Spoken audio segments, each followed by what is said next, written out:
I have the pleasure to present to this great audience young John Lewis, National Chairman, Student Nonviolent Coordinating Committee. Brother John Lewis.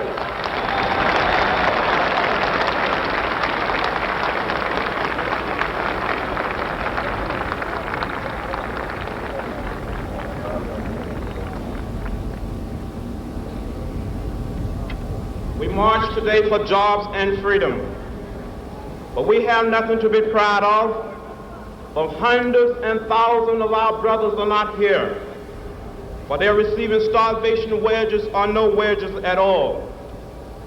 While we stand here, there are sharecroppers in the Delta of Mississippi who are out in the field working for less than $3 a day, 12 hours a day. While we stand here, there are students in jail on trump-up charges. Our brother James Farmer, along with many others, is also in jail. We come here today with a great sense of misgiving. It is true that we support the administration's civil rights bill. We support it with great reservation, however. Unless Title III is put in this bill, there's nothing to protect the young children and old women who must face police dogs and fire hoses in the South while they engage in peaceful demonstration.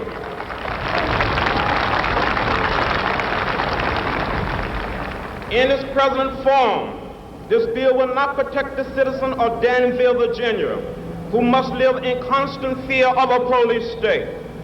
It will not protect the hundreds and thousands of people who have been arrested upon Trump charges. What about the 3 young men, Smithfield Secretary in Americus, Georgia, who faced the death penalty for engaging in peaceful protest? As it stands now, the voting section of this bill will not help the thousands of black people who want to vote. It will not help the citizens of Mississippi, of Alabama and Georgia, who are qualified to vote but lack a 6th grade education.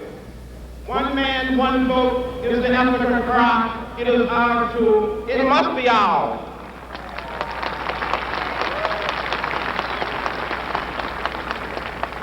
We must have legislation that will protect the Mississippi sharecropper who was put off of his farm because he dared to register to vote. We need a bill that will provide for the homeless and starving people of this nation. We need a bill that will ensure the equality of a maid who earns $5 a week in the home of a family whose total income is $100,000 a year. We must have a good FEPC bill.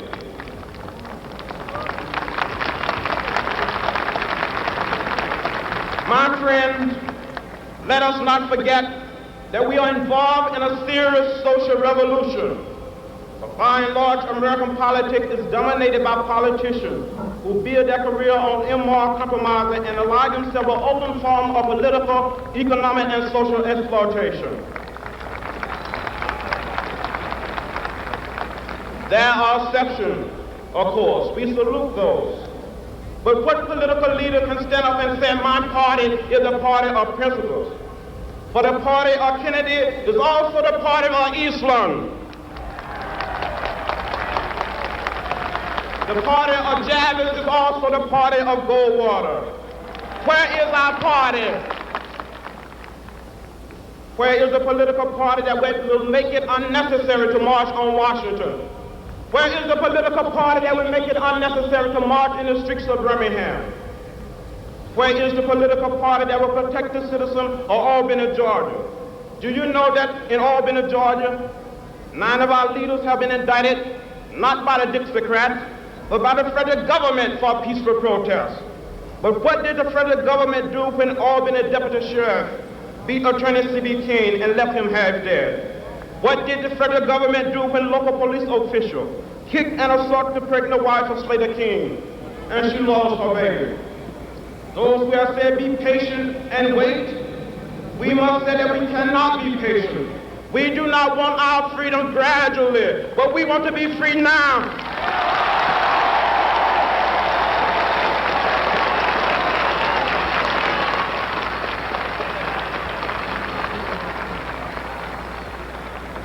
We are tired. We are tired of being beaten by policemen. We are tired of seeing our people locked up in jail over and over again. And then you holler, be patient. How long can we be patient? We want our freedom, and we want it now.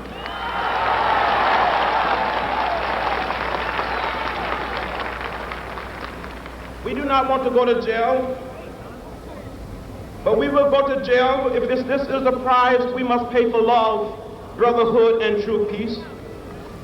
I appeal to all of you to get in this great revolution that is sweeping this nation. Get in and stay in the streets of every city, every village and hamlet of this nation until true freedom comes, until the revolution of 1776 is complete. We must get in this revolution and complete the revolution. For in the Delta of Mississippi, in Southwest Georgia, in the Black Belt of Alabama, in Harlem, in Chicago, Detroit, Philadelphia, and all over this nation, the black mass is on the march for jobs and freedom.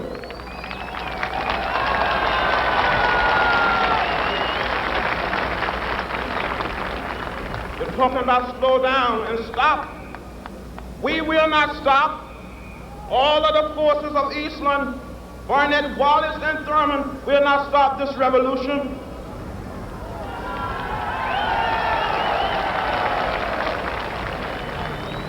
If we do not get meaningful legislation out of this Congress, the time will come when we will not confine our marching to Washington. We will march through the South, through the streets of Jackson, through the streets of Danville, through the streets of Cambridge, through the streets of Birmingham.